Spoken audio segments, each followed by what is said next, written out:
mga sports sa tila pumapatok ngayon sa mga kabataan ay ang chess. Paano nga ba nakatulong ang larong ito para mahasa ang cognitive skills, confidence at disiplina ng mga kabataan? Yan ang malalaman natin dito sa Live Better.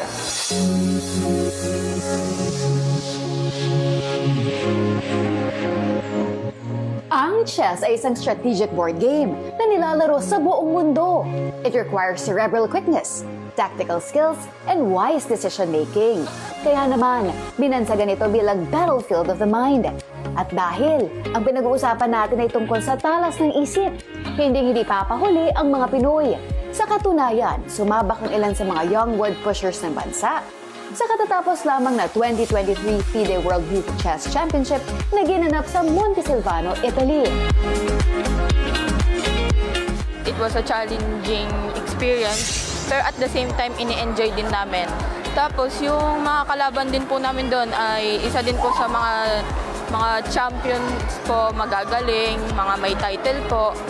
It was a new feeling na maka-experience na makapunta sa iba't ibang bansa tulad ng Europe, sa Italy, sa aming recent tournaments. It's a new feeling din po na makakalaban kami sa iba't ibang lahi. Upang maging matagumpay sa chess, mahalagang planuhin ang bawat galaw at maging matalas ang pag-iisip sa mga susunod na gagawing hakbang ng kanilang kalaban. Kaya naman, bago sumabak sa isang chess tourney, importante ang training. Bali, nag-prepare po ako, mga libro po yung kadalasan kong binabasa. Bali, 3 libro po yung binabasa ko ngayon. Kung may schedule po kung anong libro po yung babasahin. Tsaka sa laptop ko rin po, meron din pong app na chess base, doon din po nag-aaral ng opening. Sa white po, E4 po yung first move. Kasi sabi po ni Barry Fisher, E4 is the best move daw po. Bakit nga ba lalong nagiging popular ang sport na ito sa mga kabataan? Kasi po yung chess, madali eh. Maglagay ka lang ng chessboard, kahit nasaan lugar ka, pwede ka na mag-chess. Ikalawa po, maganda siya kasi maraming nadidevelop na kakayanan ng bata. Sabi ko nga po, yung disiplina nila, yung critical thinking nila, saka sa chess, pag may, lagi may nag-a-arise na problem eh.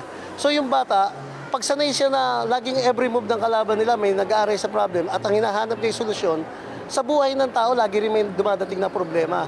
At pag dumating ang problema na yon, ang focus din ng isang tao is masolusyonan yung problema na yon at magawa ng kaakibat na solusyon. Ayon kay General Trias Head Coach Ederwin Estavillo, nakakapagbigay din ng paglalaro ng chess ng direksyon sa buhay ng mga kabataan. Marami pong bata ngayon na nalululong sa mga computer games na sabihin natin na medyo nag-google ng panahon nila. At hindi lang po yan, meron din po mga bata na sabihin natin na may mga problema personally na nakukulong lang sa mga kwarto, sa bahay. Pero dahil sa paglalaro ng chess, marami po ngayon sa kabataan na nadidevelop yung skills nila. Hindi lang po yan, nagiging expose sila. Meron po silang direksyon.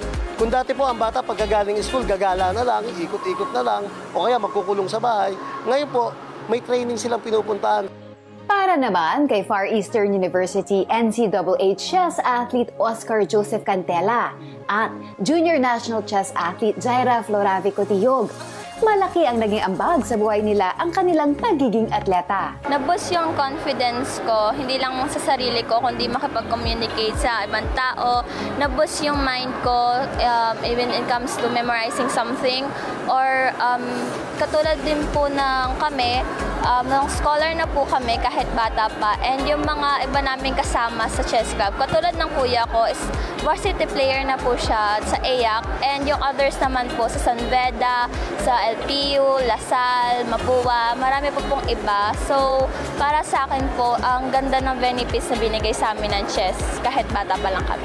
Para sa akin po, natutulungan po ako ng chess kasi ang laki na po rin ang natulong ko sa pamilya ko po, sa mga parents ko po, sa kapatid ko. Ang dami ko rin po sa kanilang bigay na ambag. Tsaka yung pag-aaral ko po, hindi na gumagastos masyado yung pamilya ko para sa pag-aaral ko kasi libre. Simula elementary po kasi varsity na po ako sa Perpetual, tapos lumipat po sa FEU.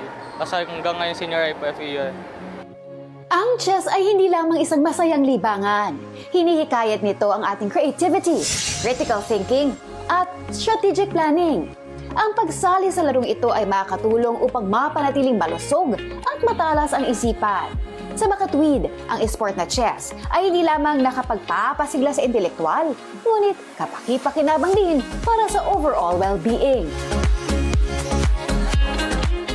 At dyan na nagtatapos ang ating episode ngayong hapon. My name is Meg Siozon, encouraging everyone to live better.